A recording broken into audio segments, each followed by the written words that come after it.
¿A qué nos referimos cuando hablamos de libertad cristiana? ¿A qué nos referimos con libertad? O más bien, ¿a qué se refiere la Escritura con libertad? Cuando se usa la palabra libertad, las personas generalmente piensan en la capacidad de poder hacer lo que quieren. Sin embargo, en la Escritura nosotros vemos que el concepto es diferente. No es la capacidad de poder hacer lo que queremos, es más bien la capacidad de poder hacer lo que debemos. Porque venimos dañados de fábrica con un pecado en nosotros mismos que nos impide hacer la voluntad de Dios en todas las áreas de la vida. Pero cuando se habla de libertad, por ejemplo en el libro de Gálatas, también el apóstol se está refiriendo a haber sido librados de la obligación del cumplimiento de aspectos civiles y ceremoniales de la ley del Antiguo Testamento. Sin embargo, el aspecto en el que nosotros queremos enfocarnos esta tarde es aquel aspecto de la libertad cristiana que se refiere a asuntos que no son mandados ni prohibidos en las Escrituras. Cuando hablamos de la libertad cristiana, hablamos del privilegio que tenemos de usar y disfrutar de ciertas cosas de una manera lícita, cosas que no son pecaminosas en sí mismas. Miren cómo dice el apóstol Pablo en Romanos 14, versículo 14. Yo sé y confío en el Señor Jesús que nada es inmundo en sí mismo. Y luego en el versículo 20, la parte B dice, todas las cosas a la verdad son limpias. John Owen, refiriéndose a este tema, decía, solo lo que Dios ha ordenado en su palabra debe ser considerado obligatorio. En todo lo demás puede haber libertad de acción. Así que en asuntos de nuestra vida diaria, de nuestra cotidianidad, nosotros somos libres de hacer lo que no está expresamente prohibido en la Escritura y no estamos obligados a hacer lo que no está expresamente mandado en ella. Es en esa área de cosas que no están ni claramente prohibidas ni claramente ordenadas a las que nosotros nos referimos cuando hablamos de libertad cristiana. Siendo más específicos, áreas de libertad cristiana, cuando nosotros nos referimos o nos preguntamos cómo el creyente debe relacionarse con la televisión, con el cine, con los deportes, con las celebraciones de Semana Santa, de Navidad, de Acción de Gracias, con las bebidas alcohólicas, con el baile, con la música secular, con las diversiones, con el número de hijos que debe tener cada matrimonio, con los juegos de mesa, con la edad para entrar en un noviazgo, con las cirugías estéticas, con el tatuaje. Amplio, ¿verdad? Amplio. Sumamente amplio. Son cosas donde, claro, los evangélicos tenemos pensamientos específicos, pero la pregunta no es qué pensamiento tenemos los evangélicos, la pregunta es qué dice la Escritura.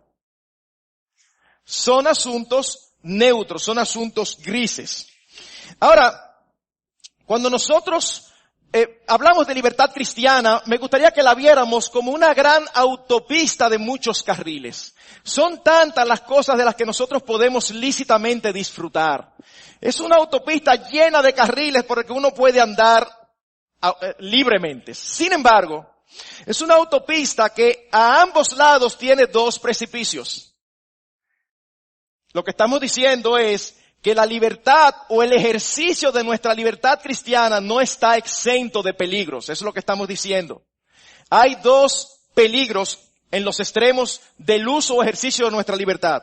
Por un lado está el legalismo, el abismo del legalismo, que nos lleva a someternos a nosotros y a otros a reglas y normas que Dios no ha dado, pero que nosotros la convertimos en ley con el propósito de alcanzar salvación y o santificación. O sea, convertimos en ley y decimos, esto no se puede, porque eso no es piadoso. O esto no se puede porque eso es mundano. Eso es legalismo. Sin embargo, no debemos confundir el legalismo con la misma libertad que tienen algunos de decidir abstenerse voluntariamente de prácticas lícitas. ¿Qué ustedes pensarían si se encuentran con un hermano que dice que él decidió no tener televisión en su casa por razones espirituales? Quizás usted no dice nada, pero en su corazón posiblemente usted dice, mi hermano, ese no agrada a Dios. Porque Él no te lo está imponiendo. Ni Él está diciendo que eso debe hacerlo todo el mundo. Ni está diciendo que es una ley. Al contrario, debe ser respetado. Así que cuando te encuentras con alguien que no practica alguna de las cosas que los demás practican, no lo juzgues de legalista. Porque el legalismo es el que las impone como ley para obtener santificación o salvación. Pero por otro lado, está el mal uso o el abuso de la libertad cristiana. ¿Qué consiste? Y voy a repetirlo 2 veces porque cada palabra es importante. Cuando hablamos del abuso de la libertad cristiana, hablamos de un uso descuidado, imprudente y muchas veces irreflexivo. Repito, el otro extremo, el otro abismo es el uso de la libertad cristiana de una manera descuidada, imprudente y muy frecuentemente irreflexiva. Es decir, sin pensar o meditar. Y esto hace que ese ejercicio de la libertad nos lleve o nos pueda llevar a pecar. Y esto no lo está diciendo Marcos Peña parado aquí. Tanto el apóstol Pedro como el apóstol Pablo alertaron al respecto. Esto sí es algo que es totalmente bíblico. Dice el apóstol Pablo en Gálatas 5:13. A libertad fuisteis llamados. Ratifica lo que estamos diciendo. Solamente que no uséis la libertad como ocasión para la carne. En otras palabras, hay contextos que tú puedes usar tu libertad, pero que le estás usando y le está dando ocasión a la carne para pecar. El apóstol Pedro lo expresa de otra manera, pero es la misma idea. En Primera de Pedro, capítulo 2, versículo 16, él dice, como libres, pero no como los que tienen la libertad como pretexto para hacer lo malo. Así que lo que estamos diciendo, tenemos libertad, pero no es tan sencillo como agarrar nuestro vehículo y montarnos en ese carril y pensar que no hay reglas. No, frecuentemente va a encontrar letreros que dicen peligro, peligro, abismos a derecha y a izquierda. Y tenemos que tener cuidado de no caer en ninguno de los dos. Ustedes se estarán preguntando, ¿y por qué razón están predicando esto en IBCJ en este momento? Y nosotros queremos ser totalmente francos y transparentes, porque entendemos como consejo pastoral que es una necesidad. No es que se nos ocurrió, oye, me hace mucho que no se predica de la libertad cristiana. No, tenemos preocupaciones serias. Más aún, quizás no es algo que no debe aclarar esto, porque se supone como sobreentendido, pero en esta ocasión particular yo quiero aclarar lo siguiente. Lo que vamos a tratar no es al pastor Marcos que se le ocurrió. De hecho, el martes estuvimos reunidos y ocupamos cerca de media hora asegurándonos que cuando yo me parara aquí, yo iba a hablar en nombre del Consejo de Pastores. O sea que cuando usted oiga cualquier cosa aquí, no piense, oye al pastor Marcos. Es como si el Consejo Pastoral estuviera hablándole a la iglesia que pastorea. Permítanme hacer un poquito de historia. En el nacimiento de nosotros como iglesia, a fines de los 78, en el año 78 esta iglesia nació. Y nosotros caímos en uno de los precipicios. El carro de Iglesia Bíblica del Señor Jesucristo se nos fue por el precipicio del legalismo. Yo recuerdo cómo algunos cuando se convertían, y no estoy hablando de casos hipotéticos, de casos reales, fueron al malecón y botaron todos sus discos que tenían de música secular y lo tiraron al mar. Y otros se desprendieron de prendas, aretes, todo lo que fuera superfluo, lo botaron también. ¿Te estás recordando, verdad? Hermanos, caímos en eso, por un celo, por la gloria de Dios y la palabra de Dios. Sin embargo, esto no fue correcto. Huyéndole a la mundanalidad y a la apostasía, edificamos una serie de no hagas. No cine, no baile, no bebidas alcohólicas, no pantalones en las mujeres. Como una línea bajada desde el púlpito. Sin embargo, con el paso de los años y al ir madurando como iglesia, fuimos más conscientes de la necesidad de ser fieles a la Escritura. Y ser fieles a la Escritura significa hablar donde la Escritura habla y callar donde la Escritura calla. Y eso nos llevó a romper paradigmas de años en medio de los evangélicos, por amor a la fidelidad a la palabra. Pero habiendo derribado estos paradigmas, ha ocurrido lo que frecuentemente ocurre con el péndulo de un reloj. Cuando está aquí usted lo suelta, difícilmente el reloj se para aquí. El reloj hace así, se va al otro extremo. Y entonces resulta que ahora mismo nosotros no podemos decir que como iglesia hemos caído en el uso y abuso de la libertad cristiana. Pero sí podemos afirmar que hay un gran segmento de la iglesia que está haciendo todo lo posible por lanzar su vehículo en ese abismo. El uso inadecuado, imprudente, irreflexivo de su libertad. Procedamos ahora a ver cuál es el énfasis que entendemos que ha sido descuidado al nosotros hacer uso de nuestra libertad. Y creemos firmemente que cuando descuidamos este énfasis, hacemos un mal uso. Y podemos resumir el énfasis de la Escritura con la palabra amor. La palabra amor. El énfasis en cada uno de los textos que nos habla de la libertad cristiana no es, y esto es importante, mis queridos hermanos, el énfasis no es en tu derecho y el mío. Hermanos, yo quiero repetir esto. No es que yo tengo el derecho de hacerlo. Sí, lo aceptamos. Pero el énfasis en cada texto no es este. Es el amor a Dios, el amor a los demás, a tus hermanos y el amor a los inconversos. Es el amor. ¿Cuáles son los dos textos que nos hablan más en las Escrituras acerca de la libertad cristiana? Primera los Corintios 8 y Romanos 14. En Primera los Corintios 8 tenemos nosotros una iglesia multicultural donde se han juntado, imagínense, Roma, la capital del imperio, se han juntado personas de diferentes lugares con diferentes trasfondos culturales. Y resulta que venían algunos gentiles que nunca en su vida habían tenido escrúpulos sobre qué comer o qué no comer. Nunca en su vida habían tenido escrúpulos de que había que guardar un día o de no beber vino. Y se juntan en Roma con creyentes que vienen del trasfondo judaico, que en el trasfondo hacía diferencia entre animales que se podían comer y otros que no se podían comer. Que hacían diferencia entre días en diferentes celebraciones. Que no participaban de ciertas cosas. Y cuando se juntan en una misma iglesia local, estas personas con estos trasfondos culturales diferentes, empieza a haber problemas.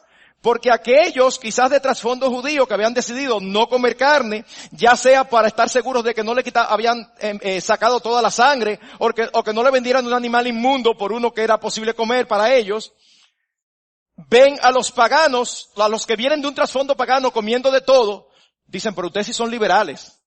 Ustedes no aman al Señor, ustedes comen, ustedes no tienen eso en mente. Y ellos le dicen, no, pero no hay problemas con eso. Así que hay un conflicto y por eso Pablo escribe para decirles cómo deben manejarse. En el caso de Corinto, era un problema similar pero diferente. En el caso de Corinto, el problema era, en un sentido al revés. Los que venían del contexto judaico no tenían quizás problemas en comer a los sacrificados de los ídolos, porque para un judío bien instruido un ídolo nada es. ¿Qué importa si lo sacrificaron a un ídolo? Yo me como esta carnita. Pero a los que vienen de un contexto pagano convertidos, que recordaban todo lo que significaba para ellos todo ese ritual de sacrificar a los ídolos, era un problema. Así que una vez más el apóstol Pablo les escribe para decirles cómo deben conducirse. En Corinto, el grupo de los débiles, y no débiles en la fe, sino débiles de conciencia en esas áreas, era el de los gentiles. En Roma, el grupo de los débiles era el de los judíos. ¿Cómo debemos entonces, cuando en una misma iglesia local hay diferencias de criterio con respecto al uso de las cosas lícitas, cómo debemos conducirnos? Y hermanos, es evidente en toda iglesia, y en esta es muy evidente, que hay diferencias de criterios en diferentes áreas de libertad cristiana, de cosas que no están reglamentadas. ¿Cómo nosotros debemos conducirnos? Bueno, en primer lugar, nuestra principal motivación, según el apóstol Pablo en Romanos 14, debe ser agradar al Señor con la conciencia de que vivimos para Él. Oigan lo que dice Romanos 14, versículos 6 al 12. Dice, el que hace caso del día, lo hace para el Señor. Y el que no hace caso del día, para el Señor no lo hace. El que come para el Señor come porque da gracias a Dios, y el que no come para el Señor no come y da gracias a Dios. Porque ninguno de nosotros vive para sí y ninguno muere para sí. Pues si vivimos, para el Señor vivimos, y si morimos, para el Señor morimos. Así pues, sea que vivamos o que muramos, del Señor somos, porque Cristo para esto murió y resucitó y volvió a vivir, para ser Señor así de los muertos como de los que viven. Lo que el apóstol está diciendo es, cuando tú participes de un asunto de libertad cristiana, asegúrate que lo puedes hacer con limpia conciencia para la gloria del Señor. Esto está de acuerdo con 1 Corintios 10:31, donde dice, si pues coméis o bebéis o hacer cualquier otra cosa, hazla para la gloria del Señor. Así que el anhelo de cada creyente debe ser agradar al Señor porque le pertenecemos. Dice el versículo 8, la razón para agradarle es que del Señor somos. Hermanos, hemos sido comprados por precio y una regla elemental es que nosotros no debemos ni podemos usar lo ajeno como nosotros queremos. Y en este caso lo ajeno somos tú y yo. Hermanos, no podemos usar lo ajeno como nosotros queramos. Y en este caso, lo ajeno somos tú y yo. No nos pertenecemos, pertenecemos a Dios. Así que la pregunta no es si tú quieres hacerlo, si te gusta, si te encanta. La pregunta es, ¿qué dice Dios? Pero pastor, no va a decir nada si usted acaba de decir que son asuntos neutros. Bueno, hay principios específicos que hay que tomar en cuenta para uno saber cómo usar su libertad. Versículo 9 del capítulo 14, porque Cristo para esto murió y resucitó y volvió a vivir, para ser Señor así de los muertos como de los que viven. Cristo es el Señor, y lo que hagamos, sea lo que sea, debemos estar seguros que le agrada, que glorifica su nombre. Ahora, cuando nosotros tratamos este primer punto, algunos van a decir, claro, de acuerdo todos. Sin embargo, yo no estoy tan seguro que en el segundo punto, que está tan claramente expresado como el primero en la epístola a los Romanos, estemos tan dispuestos a decir el amén. Porque en segundo lugar, dice Romanos, que nosotros debemos actuar movidos por amor a nuestros hermanos, buscando su beneficio, no el nuestro. Mi hermano, la principal pregunta no es si te gusta, si se puede. La principal pregunta es, ¿y qué de mis hermanos? ¿Cómo se sienten ellos? ¿Los afecta de alguna manera? Romanos 14, voy a leer varios versículos. Quiero que la Escritura hable, no yo. Romanos 14, 13b al 15. Sino más bien decidid no poner tropiezo u ocasión de caer al hermano. Yo sé y confío en el Señor Jesús que nada es inmundo en sí mismo, mas para el que piensa que algo es inmundo, para él lo es. Pero si por causa de la comida tu hermano es contristado, ya no andas conforme al amor. No hagas que por la comida tuya se pierda aquel por quien Cristo murió. Hermanos, algo tan sencillo como la comida. Capítulo 14, versículo 20 y 21. No destruyas la obra de Dios por causa de la comida. Todas las cosas a la verdad son limpias, pero es malo que el hombre haga tropezar a otros con lo que come. Bueno es no comer carne, ni beber vino, ni nada en que tu hermano tropiece. Sí, pastor, pero es que él no va a tropezar por eso. O se ofenda, o se debilite. Tropiece, se ofenda, o se debilite. Capítulo 15, versículo 1 al 3. Así que los que somos fuertes debemos soportar las flaquezas de los débiles y no agradarnos a nosotros mismos. Cada uno de nosotros agrade a su hermano, a su prójimo, en lo que es bueno para edificación, porque ni aun Cristo se agradó a sí mismo. Antes bien, como está escrito, los vituperios de los que te vituperaban cayeron sobre mí. Permítanme repetir una porción. Cada uno de nosotros agrade a su prójimo en lo que es bueno. Primero a los Corintios 8:1, vamos al otro texto. En cuanto a los sacrificados de los ídolos, sabemos que todos tenemos conocimiento. En otras palabras, todos sabemos que un ídolo no es nada. Entonces podemos comer los sacrificados de los ídolos. Pablo dice, pero el conocimiento envanece, el amor edifica. ¿Tú estás seguro? ¿Tú sabes que eso no es nada? No te envanezcas, que eso no es nada, no hay problema. El camino no es el del conocimiento, es el del amor. El conocimiento envanece, el amor edifica. Primera a los Corintios capítulo 8, versículos 9 al 13. Pero mirad que esta libertad vuestra no venga a ser tropezadero para los débiles, porque si alguno te ve a ti que tienes conocimiento, sentado a la mesa en un lugar de ídolos, la conciencia de aquel que es débil, ¿no será estimulada a comer de lo sacrificado de los ídolos? Y por el conocimiento tuyo se perderá el hermano débil porque en Cristo murió. De esta manera pues, pecando contra los hermanos e hiriendo su débil conciencia, contra Cristo pecáis. Por lo cual, si la comida le es a mi hermano ocasión de caer, no comeré carne jamás para no poner tropiezo a mi hermano. Hermanos, más que defender el derecho que tenemos de hacer algo, debemos velar para que el hermano no tropiece o para que el hermano no se ofenda. Dice la Biblia, dice el Espíritu Santo en su palabra, que es más importante el amor a los hermanos que nuestra libertad. Lo repito. Es más importante el amor a los hermanos que nuestra libertad. Más aún, aunque tenemos libertad en muchas áreas, eso no significa que estamos obligados a participar. ¿Ustedes saben por qué? Porque decidir no participar de algo también es un ejercicio de nuestra libertad. Cuando alguien decide, yo no voy a hacer esto o yo no voy a hacer aquello, legalista, yo estoy usando mi libertad igual que tú. Es un ejercicio de la libertad.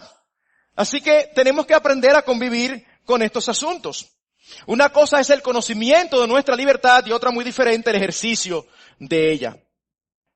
Permítanme ponerles un ejemplo. Yo conozco el caso de un hermano cuando nació la iglesia que no se ponían pantalones las mujeres, y no hablamos de pantalones indecorosos, porque hay pantalones que marcan el cuerpo que sí quebrantan principios bíblicos establecidos. Estamos hablando de un pantalón holgado que no tiene nada de pecaminoso en sí mismo. Y yo recuerdo que este hermano decía no estar de acuerdo con eso que se trazaba como línea, que no debían usar pantalones las mujeres. Sin embargo, este hermano decía, si yo fuera mujer, yo no lo usara, porque eso es una tontería. Pero simplemente quiero que quede claro que no está de acuerdo, decía él, no estoy de acuerdo con que eso es una ley. ¿Ven la diferencia entre el conocimiento de nuestra libertad y el ejercicio de ella? Podemos dejar claramente establecido, no, yo no creo que eso es pecaminoso. Pero eso no significa necesariamente que porque no es pecaminoso tenemos que hacerlo. De ninguna manera. Pero en tercer lugar, nosotros debemos actuar movidos por amor a las almas que se pierden. Si me sienten rápido, es que estoy luchando contra el tiempo. Debemos actuar movidos por amor a las almas de los que se pierden. Oigan lo que dice el apóstol Pablo en 1 Corintios capítulo 9, versículo 19 al 22. Por lo cual, siendo libre de todos, me he hecho siervo de todos para ganar a mayor número. Me he hecho a los judíos como judío para ganar a los judíos. A los que están sujetos a la ley, aunque yo no estoy sujeto a la ley, como sujeto a la ley. ¿Para qué? Para ganar a los que están sujetos a la ley. A los que están sin ley, como si yo estuviera sin ley. No estando yo sin ley de Dios, sino bajo la ley de Cristo. ¿Para qué? Para ganar a los que están sin ley. Me he hecho débil a los débiles para ganar a los débiles. A todos me he hecho de todo para que de todos modos salve a alguno. Nadie conocía mejor que el apóstol Pablo lo que significaba que él era libre en Cristo. Sin embargo, él voluntariamente prefirió hacerse esclavo de los demás con tal de obtener un oído favorable para la predicación del evangelio. Nosotros debemos conocer el contexto cultural en el que nos desenvolvemos. Cuando en el contexto cultural en que nos desenvolvemos, el ejercicio de alguna práctica como creyente puede chocar al inconverso, es mejor no hacerlo.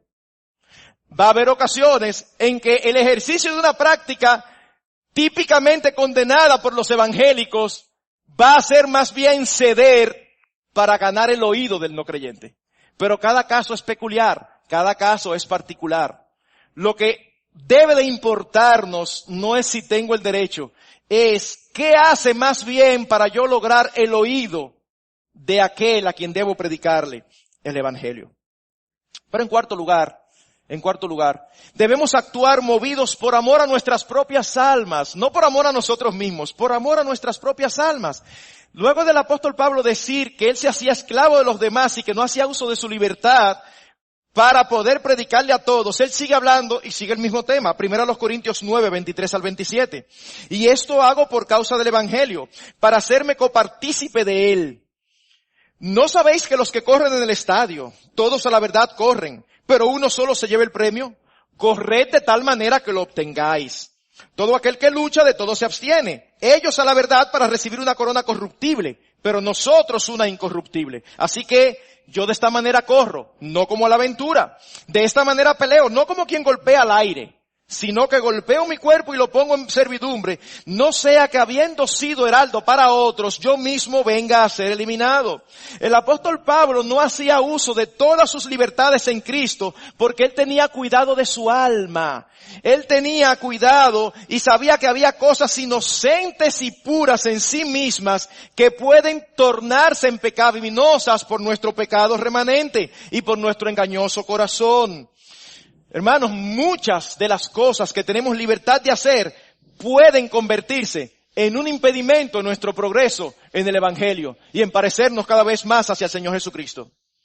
Así que Pablo, como los atletas, decidió abstenerse de ciertas cosas que les eran lícitas, pero él estaba corriendo una carrera y él quería ser el ganador. Nosotros estamos corriendo la carrera cristiana y a veces oímos, ¿y se puede tal cosa? ¿Y qué tiene de malo esto? ¿Y qué tiene de malo ir a esto? Y uno se pregunta, ¿pero para qué un creyente quiere ir a eso? Ocúpate en correr la carrera cristiana y en crecer en la gracia y el conocimiento del Señor. En quinto lugar, aparte de todo esto, mis hermanos, que es el énfasis descuidado, el amor a Dios, a nosotros, nuestras propias almas, pero sobre todo el amor a los demás, hay algunas consideraciones adicionales que nosotros debemos tener al usar nuestra libertad. Permítame mencionarle 3. Primero a los Corintios 6, 1 al 2. Todas las cosas me son lícitas, mas no todas convienen. Todas las cosas me son lícitas, mas yo no me dejaré dominar de ninguna. Primero a los Corintios 10, 23. Todo me es lícito, pero no todo conviene. Todo me es lícito, pero no todo edifica. Obviamente, cuando dice todo me es lícito, se está refiriendo a asuntos de libertad cristiana, porque la Biblia claramente establece a conductas que no son en lo absoluto lícitas. Los estudiosos, la mayoría concuerdan que esto se convirtió en una especie de eslogan o de frase que sostenían algunos de los corintios. Y basados en esa frase de que todo él era lícito, habían caído en pecados sociales y sexuales. En otras palabras, ellos correctamente habían determinado que algunas cosas eran lícitas, pero las habían usado incorrectamente y habían caído en conductas pecaminosas. Así que tenemos libertad de acción en aspectos de la vida cristiana que son dejados a nuestro juicio. Pero para ayudar al juicio se nos dan 3 consideraciones. La primera, ¿cuál es? La conveniencia. Todo me es lícito, pero no todo conviene. Como dice las Américas, no todas son de provecho. Hermanos, nuestra conducta, nuestro proceder en asuntos moralmente neutros nos afecta a nosotros y afecta a los demás. Así que más que preguntarnos si algo es lícito, debemos preguntarnos si es útil, provechoso, conveniente, oportuno, prudente. ¿Por qué razón? Porque es insensato e incorrecto hacer cualquier cosa que pueda dañarnos a nosotros o a otros por el simple hecho de que no es pecaminosa en sí misma. Y esta precisamente es quizás de las consideraciones más ignoradas en el ejercicio de nuestra libertad. Ejemplo, no es pecaminoso en sí mismo que nuestros hijos tengan una televisión en sus habitaciones. Pecaminoso no es. Que tu hijo tiene una televisión en su habitación, pecado. No, no es pecaminoso. Pero obviamente es poco sabio. Un hijo adolescente, un niño, con una televisión, pasando canales, es lícito, pero no es conveniente. Otra consideración, el dominio. Mas yo no me dejaré dominar de ninguno. Literalmente, mas yo no me meteré bajo la potestad de nada. En otras palabras, aunque todo me es lícito, no me convertiré en esclavo de nada, no importa lo inocente que sea. Hermanos, cualquier hábito o práctica que llegue a convertirse o controlarnos, por inocente que sea, se convierte en pecaminosa. ¿Por qué? Porque en lugar de servir y honrar a quien la da, la libertad que se usa con descuido puede estropear la obra de Dios y deshonrar su nombre. Dice Charles Hodge lo siguiente: esta es una regla bíblica que los cristianos violan a menudo. Son esclavos de ciertos vicios que defienden explicando que no son malos, olvidando que es malo estar esclavizado a cualquier apetito o hábito. Y hermanos, esto incluye no solo sustancias adictivas como el alcohol. Esto puede incluir algo tan sencillo como los refrescos, como el café, o aún prácticas como la televisión o los deportes. ¿Ven? Óyeme, pero dijeron en la iglesia el domingo en la noche que los deportes y la televisión son pecaminosas. No me escuchó bien. Son cosas lícitas, permitidas, no son pecaminosas. Pero si te controlan y te dominan, se convierten en pecaminosas. Para ti, no para otro. Para mí. No puede nada dominarnos. Me encanta un ejemplo que pone Jerry Bridges en su libro de En pos de la santidad. Él menciona el caso de una creyente que en su juventud fue campeona de tenis de los Estados Unidos. Cuando se convirtió, al poco tiempo se dio cuenta de que el tenis era toda su vida y que la dominaba de tal manera que le impedía crecer como cristiana, por lo que lo dejó. Después de varios años, cuando finalmente creció, lo retomó por el valor de ejercicio y recreativo que tiene. Obviamente yo no puedo estar diciendo aquí que el tenis es pecaminoso, porque los que me conocen saben que me encanta y que lo juego, y algunos otros aquí también lo disfrutan. Pero lo estamos poniendo como algo tan sencillo para decir que lo más inocuo puede convertirse en pecaminoso si es algo que domina nuestras vidas. Si es algo en lo que estamos pensando todo el tiempo. Si es algo que nos absorbe. Una buena práctica para saber si algo nos domina es abstenernos por un tiempo a ver qué tal nos va. Usted se abstiene un tiempo del café, por decir algo. Y se siente que hay casi que internarlo. Revísese. Hay problemas. No es pecaminoso el café, pero posiblemente para usted lo sea. Eso es lo que estamos diciendo. Así que no seamos prontos en responder, no me domina. De hecho, es interesante como uno de los grandes problemas de los alcohólicos es reconocer que lo son. Los alcohólicos, yo tengo control. Es increíble. Ellos no lo reconocen. Y mientras no lo reconozcan, van a estar oprimidos por ello. Pero hay una tercera consideración, y es la edificación. Dice, todas las cosas me son lícitas, todo me es lícito, pero no todo edifica. Y cuando hablamos de edificar, hablamos de todo aquello que contribuye al crecimiento y desarrollo de la vida cristiana. Esto es un concepto sumamente fundamental e importante en la vida de todo creyente. Y me llama muchísimo la atención cómo en los dos pasajes que hablan de la libertad cristiana se señalan de manera específica. Primera, Romanos 14:19. Así que sigamos lo que contribuye a la paz y a la mutua edificación. Y no puedo evitar la tentación de hacer esta disgregación.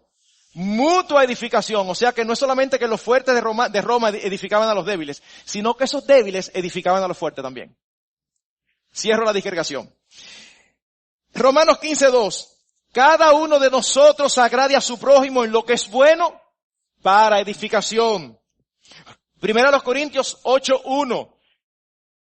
En cuanto a los sacrificados de los ídolos, sabemos que todos tenemos conocimiento. El conocimiento envanece, pero el amor edifica. Así que si es cierto que todo lo moralmente neutro nos es lícito, es también cierto que no todo conviene, no todo edifica y nada debe dominarnos. Eso es elemental. John MacArthur dice al respecto: mucho más que en cualquier época en la historia, en la actualidad estamos cercados con una serie aparentemente ilimitada de cosas que pueden consumir nuestro tiempo, energía y finanzas. ¿Verdad que sí? Muchas de esas cosas son abiertamente inmorales e impías.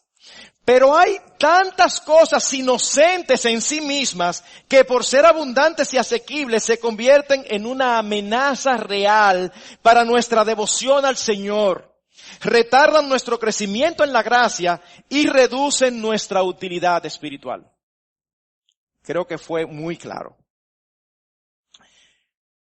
Me encanta el consejo de Susana Wesley. Ella fue madre de dos creyentes muy reconocidos, Juan Wesley y Carlos Wesley. Oigan lo que decía esta mujer sabia. Dice: si deseas determinar la legitimidad de un placer, sigue esta regla. todo aquello que debilita tu razón, perjudica la sensibilidad de tu conciencia, oscurece tu sentido de Dios o arrebata el entusiasmo de las cosas espirituales, todo aquello que aumenta la autoridad de tu cuerpo sobre tu mente, eso es pecado. ¡Wow! ¡Uf! Y todavía hay algo más. Permítame añadir un último elemento o consideración. Al ejercer nuestra libertad cristiana, nosotros debemos tener en cuenta el principio de asociación. ¿Y qué significa esto? Hermanos, que independientemente de si algo es lícito o no, debemos hacernos ciertas preguntas. ¿Con qué lo asocia nuestra cultura? ¿O qué piensan nuestros hermanos en Cristo de nuestra iglesia o de otras iglesias? Notemos que las situaciones tanto en Corinto como en Roma, aunque diferentes, eran similares porque habían sido ocasionadas por trasfondos culturales particulares.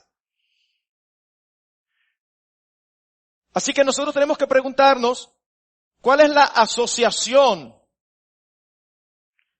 Hablando en términos absolutos, si alguien va a participar de alcohol, es lo mismo un vino que una cerveza. No, pastor, lo que pasa es que el grado, está bien, varía el grado, no hay problema. El punto es, objetiva y absolutamente hablando, no podemos decir que ni lo uno ni lo otro es pecaminoso. Y con esto no estamos diciendo, como algunos piensan, ahí están incentivando. No estamos incentivando, estamos hablando como la Biblia habla. Sin embargo, culturalmente, alguien te ve con una copa de vino y puede verlo como natural. Pero quizás la cerveza tiene otra asociación. O permítame pensar en esto. Cuando yo era niño creciendo en una iglesia evangélica, yo recuerdo que era tan fuerte el aspecto del baile entre los evangélicos que cuando un niñito, de una manera natural, con una musiquita, empezaba, de una vez empezaba, ¡ey, deje eso! Y me llamaba muchísimo la atención. Porque era como que es pecaminoso en sí mismo moverse al son de la música. Eso es una contextualización, eso tiene que ver con cómo con qué se asocia. Sin embargo, yo me preguntaba, me llamaba la atención que cuando me juntaba con creyentes de otros países, no solo no tenían problemas con sus hijos con que se movieran al son de la música, sino que ellos decían, ¿cómo es que se baila el baile de ustedes del merengue? Y querían aprender. Y uno decía, pero espérate, eso me hacía como cortocircuito. ¿Cuál es la diferencia? ¿Por qué los creyentes de otros sitios no le dan mente a eso y aquí en República Dominicana sí? Bueno, no solamente que hay una asociación, sino que hay una razón. El baile de los americanos. Uno allá y otro aquí. Pero el de los dominicanos, tú tienes a una muchacha, una hermanita, que tú la tienes agarrada por la cintura y la tienes cerquitica aquí, cara con cara, pecho con pecho, sigue usted mismo. ¡Ay, no! Pero eso no es nada. Bueno, de verdad, tú eres genial. Lo que estamos diciendo es que es un baile sensual. Entonces tienes un razón de ser. Se crece aquí. El evangélico dice, merengue y bolero peor. Entonces, no, pecaminoso. Y entonces traza una pauta que va más allá de lo que la Biblia traza. Que tiene su razón de ser. Pero hay una asociación. Nosotros tenemos que tener en cuenta esto. Permítanme ahora, habiendo establecido a velocidad de crucero el aspecto doctrinal bíblico, permítanme ahora traer algunas conclusiones y aplicaciones pastorales. Y con esto no termino, pero empieza a descender el avión. Lo primero, hermanos, es que nosotros somos conscientes que esta verdad bíblica no es popular en las iglesias. Hace un tiempo pregunté en una reunión donde estaba dando una clase. Habían cerca de 100 personas, líderes de diferentes iglesias. Y yo pregunté cuántos de ellos habían predicado o escuchado predicar acerca de la doctrina de la libertad cristiana en los últimos tiempos. Las manos no llegaron a 10. Representadas como 60 o 70 iglesias. Pregunté, las manos no llegaron a 10. Pero todos estaban de acuerdo en que habían oído con mucha frecuencia sermones acerca de hagas y no hagas. Mucho. No haga esto, no haga aquello, esto es pecado. La razón puede ser el temor de que los hermanos se desvíen, haciendo mal uso de su libertad. Y he oído esto. Pero es que si tú te paras en un púlpito y dices que el alcohol no es pecado, entonces los hermanos se van a dar a la bebida. ¿Ustedes saben qué? Es posible que algunos tomen su libertad como ocasión para la carne, como dice el apóstol. Pero el punto es que si nosotros decidimos establecer una ley que la Biblia no establece para preservar la integridad espiritual de los hermanos, estamos diciendo que tenemos una metodología mejor que la de Dios, porque Dios no quiso establecerlo en su palabra. Si Dios no lo quiso establecer, no lo establezcas tú ni yo. Ese es el punto. No tracemos parámetros como ley que Dios no establece, porque vamos a ir un poquito más allá de lo que son nuestras atribuciones como pastores. Si ahora, ante las preocupaciones que tenemos, nos paramos aquí y decimos, nos preocupa esto, aquello y lo otro, así que en lo adelante como pastores nosotros prohibimos tal cosa, entonces nos vamos a salir de un precipicio para caer de nuevo en el otro. Y esa no es la idea.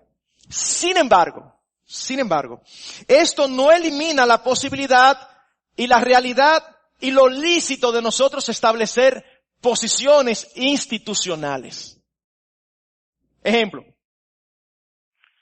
nosotros no podemos impedir, ni estamos cerca de querer impedir, que algunos en sus celebraciones hagan uso de bebidas alcohólicas. Sin embargo, cuando hay alguna boda aquí y la ceremonia es allá arriba, sí es una regla que no se debe brindar bebidas alcohólicas. ¿Legalismo? No estamos diciendo que es pecaminoso, pero son ciertas reglas como protectores del testimonio de la iglesia ante muchos hermanos con los que nos relacionamos y que preferimos mantener sus oídos abiertos. Cuando uno se para aquí a predicar, ahora es muy bien porque tenemos aire. Cuando no teníamos aire, yo no soy amigo de la corbata. No soy amigo de la corbata. Y cada vez que me tocaba hacer algo, yo llamaba a uno de los pastores y yo sabía cuál. Hay que ponerse corbata. Institucionalmente, en un momento determinado, nosotros decidimos un código de vestimenta para pararse en este púlpito. Y si no te viste así, estás pecando. No es pecado en sí, pero puede ser pecado por ser una rebeldía a lo que nosotros unánimemente como pastores hemos elegido. ¿Ven la diferencia? No es pecado, pero por razones de prudencia, de contexto cultural en el que vivimos, de la congregación, de muchas consideraciones, uno decide ponerse la corbata. Aquí venía yo con mi corbatica. Por otro lado, tampoco significa, y esto es importante, tampoco significa que abdiquemos de nuestra responsabilidad de pastorear la grey. Y hermanos, pastorear la grey incluye advertirla, incluye exhortarla, incluye aconsejarla, incluye ayudarla a ver aspectos que posiblemente no están viendo. Así que cuando nos paramos aquí, podemos, y no solamente podemos, sino que creemos que es nuestra responsabilidad delante de Dios, dar advertencias de cuidado. Y decir, peligro, peligro, peligro. Nuestra libertad se viola cuando se instruye como mandamiento sin serlo. Pero el consejo opcional o voz de alerta no solamente es correcto, sino también conveniente, ya sea a nivel personal o desde el púlpito. Por ejemplo, en algún momento, a los padres del colegio o en alguna reunión de padres, uno puede pararse y decir lo peligroso que es a temprana edad usted proporcionarle a su hijo un teléfono con internet o una tablet con internet abierto. Y nosotros no vamos a dejar de decir que eso es peligroso. Porque se pueden exponer a muchísimas cosas allí a destiempo. ¿Es una ley? No es una ley, es un consejo. ¿Y qué sucede con el que no sigue el consejo? Bueno, la Biblia dice que el que no sigue el consejo recibirá algunas consecuencias. Pero no peca por no recibir el consejo. Porque es un consejo, no un mandamiento. Podemos mencionar muchísimas cosas. Nosotros, desde este púlpito, a veces recomendamos ciertos cursos de acción. Y un grupo de la congregación lo sigue, otro grupo no lo sigue. Los que no lo siguen no son puestos en una lista negra. Seguimos siendo hermanos, fue una recomendación. Estamos cumpliendo nuestra responsabilidad de pastorear la grey.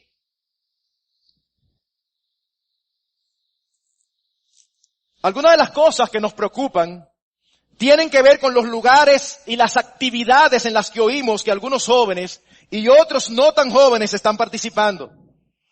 Así como la forma de celebrar eventos de una manera tan similar a la celebración de los que no conocen al Señor. Como si nosotros no tuviéramos otras alternativas. ¿Estamos diciendo que es pecaminoso? No. Pero estamos diciendo que posiblemente estamos desperdiciando oportunidades de ser de testimonio más edificante a otros si no lo estamos aprovechando. Eso es lo que estamos diciendo. Como creyentes, usted sabe la cantidad de cosas que nosotros como creyentes podemos hacer que sean edificantes, intencionalmente edificantes, aprovechando la oportunidad a veces de posibilidades donde juntamos a familiares y a personas que posiblemente no vamos a ver juntos por mucho tiempo. Y entonces decidimos usarlo exactamente como lo usa nuestro mundo contemporáneo. Imagínense, y excúsame Sugel, pero te voy a poner de ejemplo. Imagínense que Sugel un día venga aquí a predicar, y él se para a predicar con un jaque de cuero, una bufanda aquí, unos lentes oscuros y una boinita.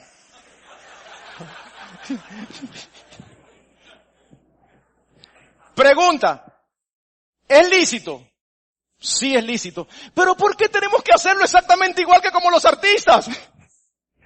¿No tenemos nosotros otra forma de hacerlo? Esa es la pregunta. Es lícito.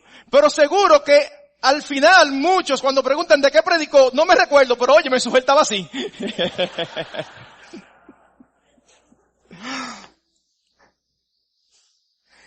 ¿Cómo es que generalmente empiezan estas prácticas? A alguien le atrae algo, le gusta y se le ocurre hacerlo. Cuando alguien se le acerca y le dice, hermano, pero yo me encuentro raro que usted esté haciendo esto, que está yendo allí. No, pero búscame un versículo donde diga que es pecaminoso. No lo hay. Entonces lo sigue practicando. Otro que más o menos su carne está ahí entre dos, no pasa nada, dice, no, pero está de lo más bien, y termina haciéndolo. Cuando viene a ver, una gran parte de la congregación está involucrada en prácticas que no necesariamente son buenas, o no necesariamente son edificantes, o no necesariamente son las más edificantes. Y en este sentido, hermanos, queremos ser totalmente transparentes. Nosotros entendemos que hemos fallado en este aspecto como pastores. ¿Por qué razón? Porque la preocupación viene de lejos y nos hemos tardado en traer la preocupación a ustedes como iglesia. Pero pastor, ¿y qué sentido tiene traer una preocupación si ustedes no lo van a poner como una ley? Bueno, primero no podemos hacer lo que la Biblia no hace. Pero tiene mucho sentido. Porque como en cada iglesia, algunos en la congregación son más sensibles que otros a los consejos y a las recomendaciones. Y aunque algunos quizás lo escuchan y siguen hacia adelante, que es su libertad, hay otros que posiblemente han empezado a participar de eso porque no han recibido la nota de advertencia, no han recibido los principios que les hacen ver que no es tan chévere como parece.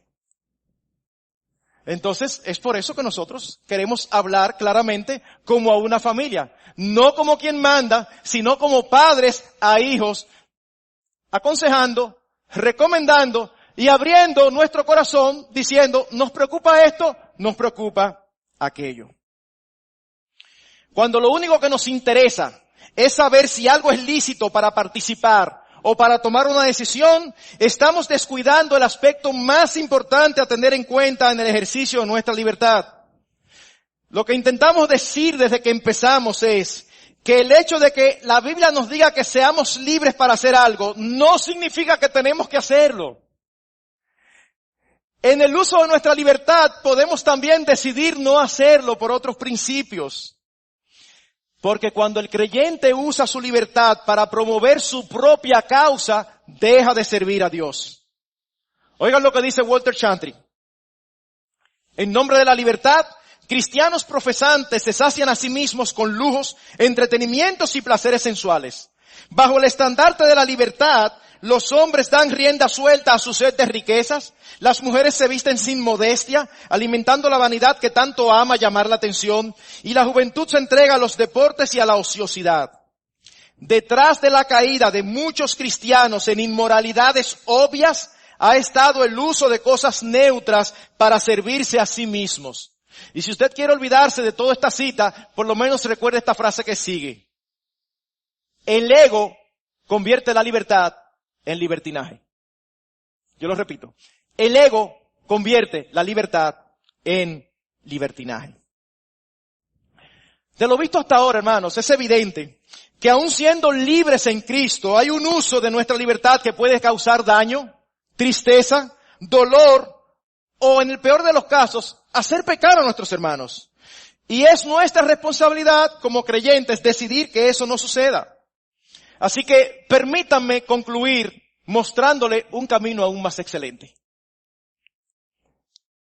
Debemos ser conscientes de nuestras diferencias de criterio en asuntos lícitos y considerar a los que no piensan igual a nosotros. Pero permítanme hacer ciertas preguntas.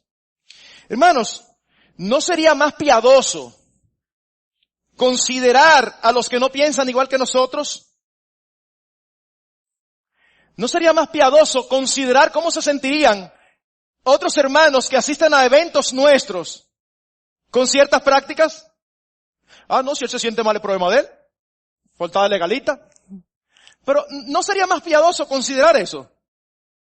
Yo recuerdo cuando se casó mi primera hija, un amigo mío a quien amo en el Señor, un hombre de quien me quito el sombrero por su amor al Señor.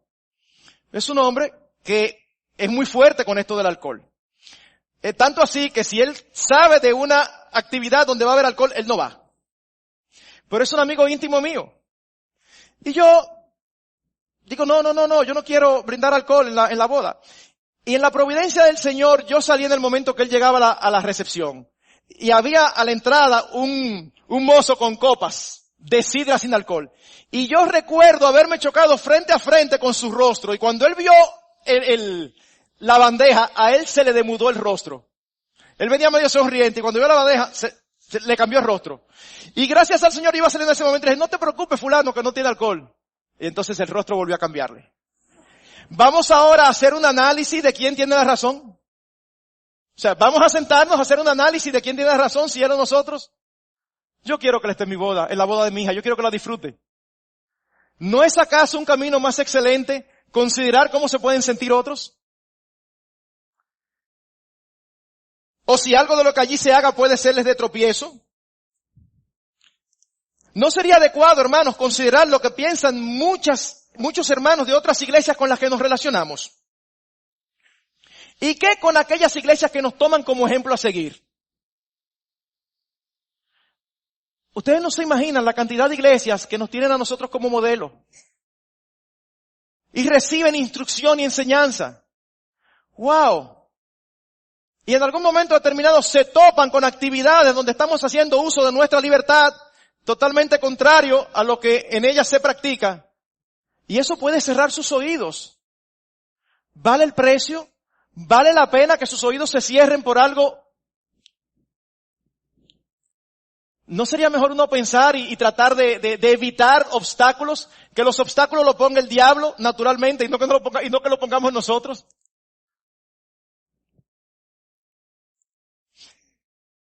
Si era lo que me llama la atención, tanto en 1 Corintios 8 como en Romanos 14, piensen esto. El apóstol Pablo en ambos textos expresa cuál era su posición. En 1 Corintios 8 dice, y sabemos que un ídolo no es nada. Y en Romanos 14 dice, sabemos que nada es inmundo en sí mismo. O sea que el apóstol Pablo estaba claro. Sin embargo, ¿cómo él resolvió el problema? Él no resolvió el problema trazando su posición que era la verdadera. Él más bien le dijo a los que creían como él, tú tienes razón, pero cede. Como, pero si yo tengo razón, ¿por qué tengo que ceder? No sé, pregúntale al Señor. Pero es obvio, tú tienes razón, pero cede.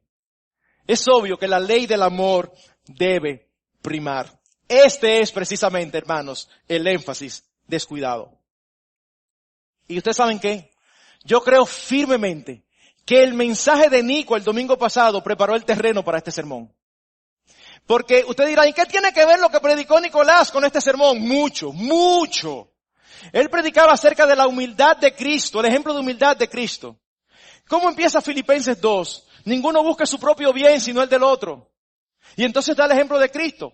Cristo no buscó su bien. Romanos 14 dice que ni aun Cristo se agradó a sí mismo. Hermanos, lo que él está diciendo, el que ama como Cristo amó, su pasión es hacer la voluntad del Padre. Su pasión es glorificar el nombre del Señor.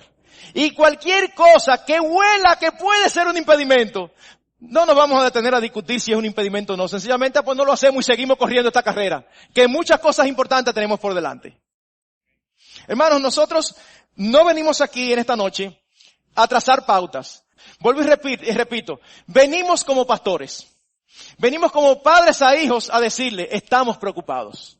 Estamos preocupados. Es más, no solamente estamos preocupados, sino que ocasionalmente llegan a nuestros oídos situaciones donde sí caen claramente en asuntos pecaminosos y se llega por estar andando al borde. Permítame terminar con esta ilustración. Se dice de una señora que vivía en una montaña, una señora mayor, y el camino era muy sinuoso y peligroso, y ella quería contratar un chofer. Así que ella probó a varios. La mayoría de los choferes manejaban lo más cerca del precipicio posible para mostrarle su habilidad. ¿Ustedes saben cuál fue el contratado? El que manejó lo más lejos posible del precipicio pegado a la montaña porque no se quería ni acercar.